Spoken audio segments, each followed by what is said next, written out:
Bagaimana diabetes dapat menimbulkan masalah pada kaki? Aliran darah yang buruk.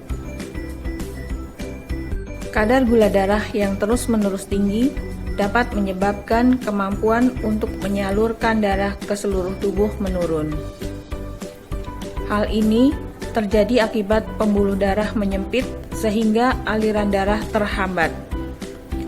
Karena aliran darah yang terhambat, kulit yang terluka akan sembuh dengan perlahan. Gangren yang terjadi ketika kulit menjadi mati akibat aliran darah yang terhambat.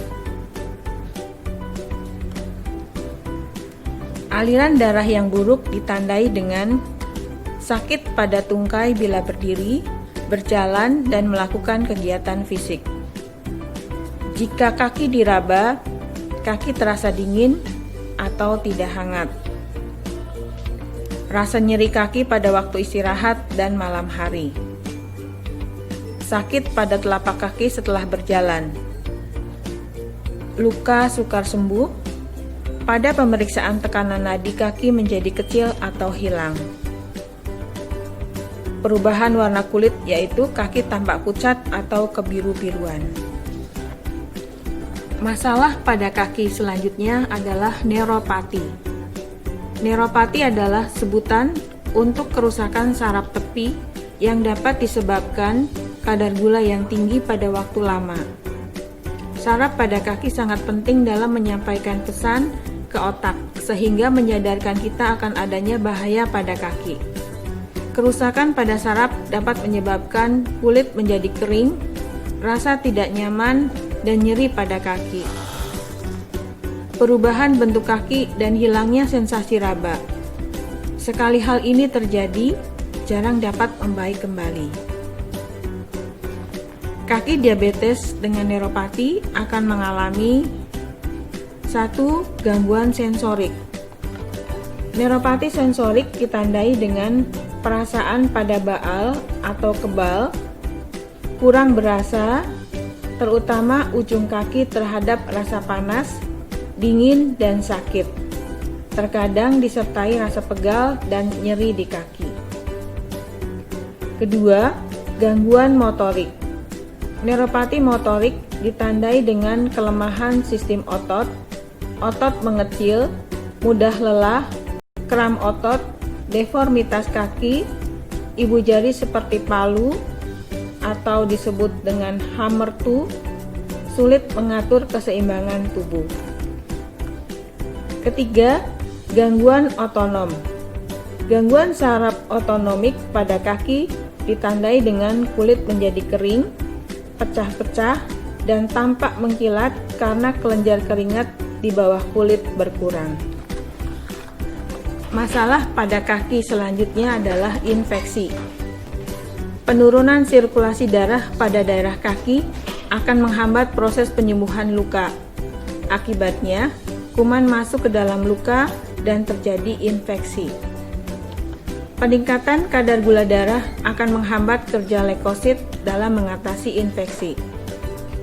Luka menjadi ulkus gangren dan terjadi perluasan infeksi sampai ke tulang atau disebut dengan osteomyelitis. Kaki yang mengalami ulkus gangren sulit untuk diatasi, yang memerlukan tindakan amputasi. Anda harus segera ke tenaga medis jika kaki Anda terlihat tanda-tanda infeksi yang terdiri dari nyeri, bengkak, bernanah, dan terasa hangat. Masalah kaki apa saja yang ditimbulkan oleh diabetes? Jika Anda memiliki penyakit diabetes dan gula darah Anda tetap tinggi, Anda dapat mengalami masalah kaki yang dapat menimbulkan infeksi. Yang pertama adalah kapalan. Kapalan merupakan lapisan kulit yang tebal akibat terlalu sering tergesek atau tertekan pada daerah yang sama. Kapalan dapat menimbulkan infeksi. Kedua, lepuh. Lepuh dapat terjadi jika sepatu menggesek searah yang sama, memakai sepatu yang tidak pas, atau pemakaian sepatu tanpa kaos kaki dapat menyebabkan lepuh. Lepuh dapat menimbulkan infeksi. Ketiga, cantengan. Cantengan terjadi saat tepi kuku tumbuh ke dalam kulit. Kulit akan menjadi merah dan terinfeksi. Cantengan ini dapat terjadi jika Anda memotong kuku sampai ujung jari kaki dan sepatu terlalu sempit. 4. Bunion. Bunion terbentuk pada ibu jari yang mengarah pada jari-jari lain dan lokasinya terletak antara tulang yang dekat dengan pangkal ibu jari kaki. Kelima, jari martil. Jari martil terbentuk saat otot kaki lemah. Kerusakan saraf pada diabetes akan menyebabkan kelemahan. Otot yang lemah akan menyebabkan otot jari menjadi lebih pendek dan menyebabkan jari menjadi tertekuk. Anda dapat terluka pada bagian atas jari Anda. Jari martil dapat menyebabkan masalah pada saat berjalan dan menemukan sepatu yang pas. Keenam, kaki pecah-pecah.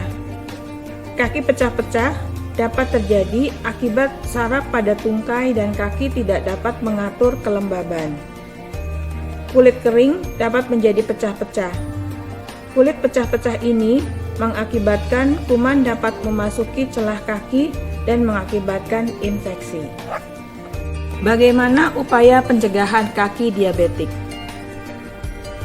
Perawatan kaki penting dilakukan sebagai upaya pencegahan primer pada pengelolaan kaki diabetik yang bertujuan untuk mencegah terjadinya luka. Upaya pencegahan primer yang perlu dilakukan adalah: pertama, pendidikan kesehatan tentang diabetes mellitus, komplikasi dan perawatan kaki. Kedua, status gizi yang baik dan pengendalian diabetes mellitus. Yang ketiga, pemeriksaan berkala diabetes mellitus dan komplikasinya. Keempat, pemeriksaan berkala kaki penderita. Kelima, pencegahan atau perlindungan terhadap trauma, salah satunya dengan menggunakan sepatu khusus kaki diabetik. Keenam, perawatan personal hygiene atau kesehatan perorangan termasuk perawatan kaki. Yang ketujuh, menghilangkan faktor biomekanis yang mungkin menyebabkan ulkus atau luka diabetik. Perawatan kaki yang perlu dilakukan terdiri dari pemeriksaan kaki dan perawatan kaki harian. Pemeriksaan kaki, apa yang perlu diperhatikan?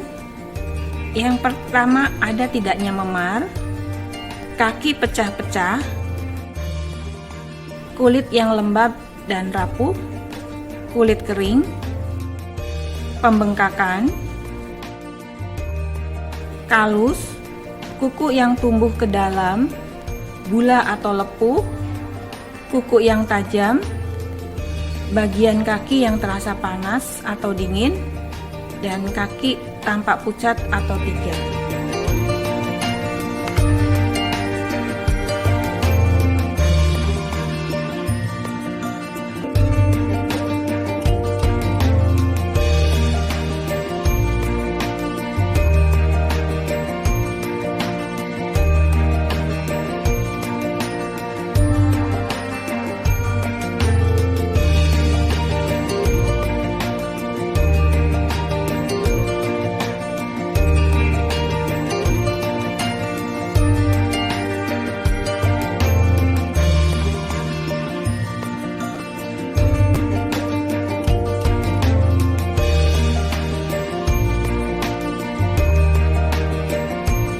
Bila Anda tidak mampu memeriksa kaki sendiri, Anda bisa melakukan dengan menggunakan cermin atau minta bantuan orang lain untuk memeriksa.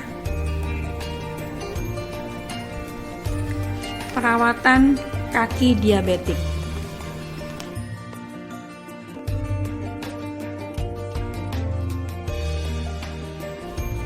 Bila Anda menggunakan air hangat, cek air terlebih dulu dengan menggunakan siku, pastikan tidak terlalu panas.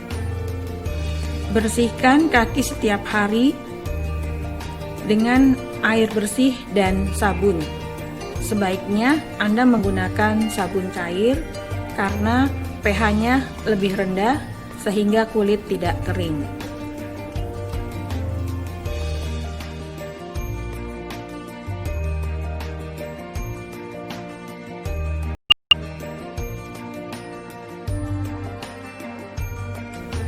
Jangan merendam kaki sebagai kegiatan perawatan harian. Bila terpaksa harus merendam, tidak boleh lebih lama dari 2-3 menit. Temperatur air tidak lebih dari 37 derajat Celcius dan kaki langsung dikeringkan sampai sela-sela jari.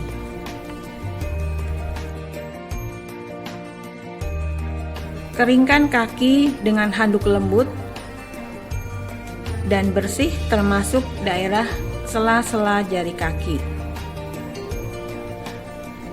Sebaiknya gunakan handuk berwarna terang sehingga bila ada darah atau nanah itu bisa terlihat.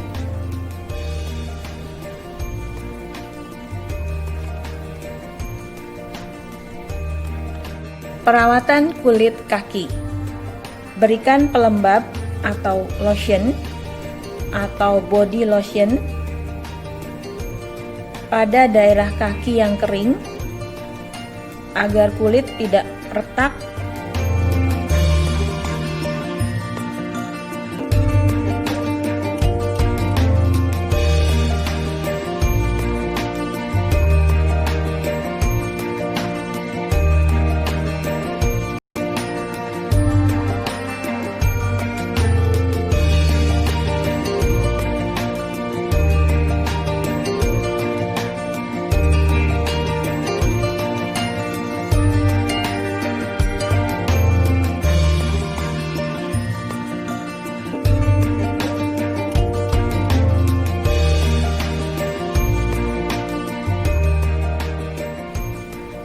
Tetapi jangan berikan pelembab pada sela-sela jari kaki, karena sela-sela jari akan menjadi sangat lembab dan dapat menimbulkan tumbuhnya jamur.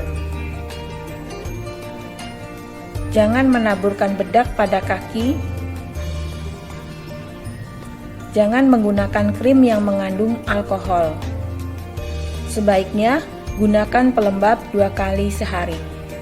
Perawatan kuku kaki. Gunakan penerangan yang cukup.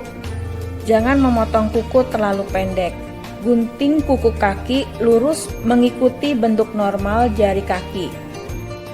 Tidak terlalu dekat dengan kulit. Kemudian, kikir agar kuku tidak tajam. Bila penglihatan kurang baik, mintalah pertolongan orang lain untuk memotong kuku atau mengikir kuku setiap 2 hari sekali. Bila kuku keras sulit untuk dipotong, rendam kaki dengan air hangat selama sekitar 5 menit. Bersihkan dengan sikat kuku, sabun, dan air bersih. Bersihkan kuku setiap hari pada waktu mandi dan berikan krem pelembab kuku.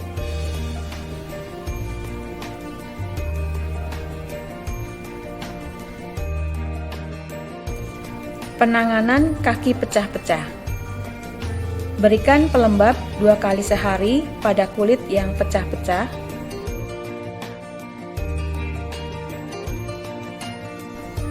Gunakan batu apung untuk menipiskan kulit yang tebal dan keras.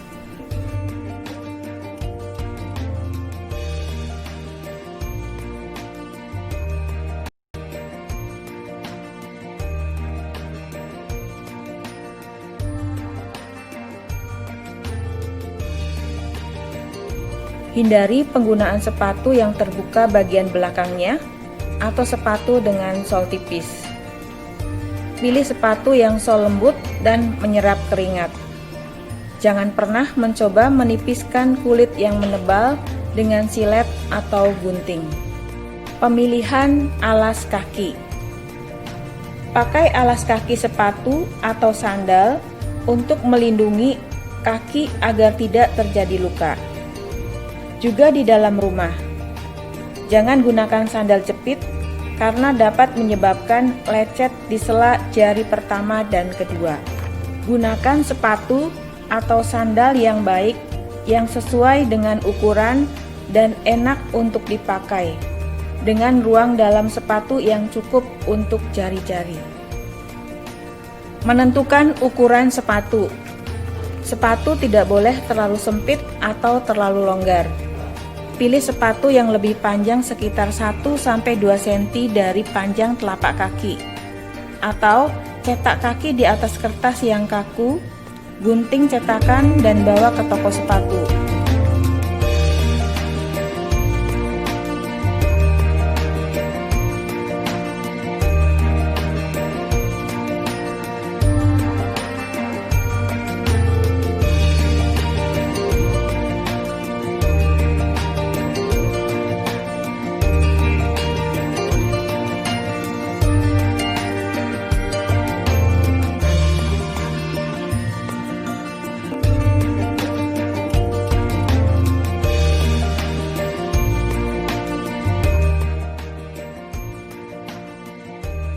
Mencoba sepatu sebaiknya pada posisi berdiri dan dilakukan pada sore hari.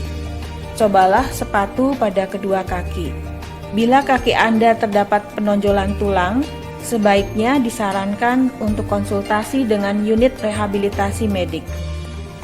Sepatu yang baik seharusnya dari bahan kulit atau kombinasi vinil dan mesh. Sepatu olahraga biasanya merupakan alternatif yang murah.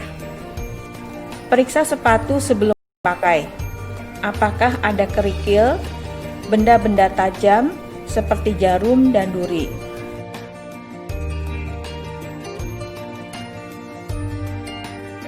Lepas sepatu setiap 4-6 jam, serta gerakan pergelangan dan jari-jari kaki agar sirkulasi darah tetap baik, terutama pada pemakaian sepatu baru. Bila menggunakan sepatu baru, lepaskan sepatu setiap 2 jam, kemudian periksa keadaan kaki. Kaos kaki yang baik. Pilih kaos kaki yang terbuat dari bahan serat alami seperti katun, wool, atau kombinasi keduanya. Bila kelinan kasar, pakai kaos kaki dengan kelinan menghadap keluar atau pilih yang tanpa kelinan. Ukuran harus pas, bila terlalu besar dapat membuat kaki luka. Bila akan membeli sepatu, selalu gunakan kaos kaki yang akan dipakai sehari-hari. Kaos kaki yang tidak berlubang. Pada wanita, terutama yang mengalami gangguan vaskuler, tidak boleh menggunakan stok tinggi karena akan memperburuk sirkulasi. Karet tidak terlalu ketat.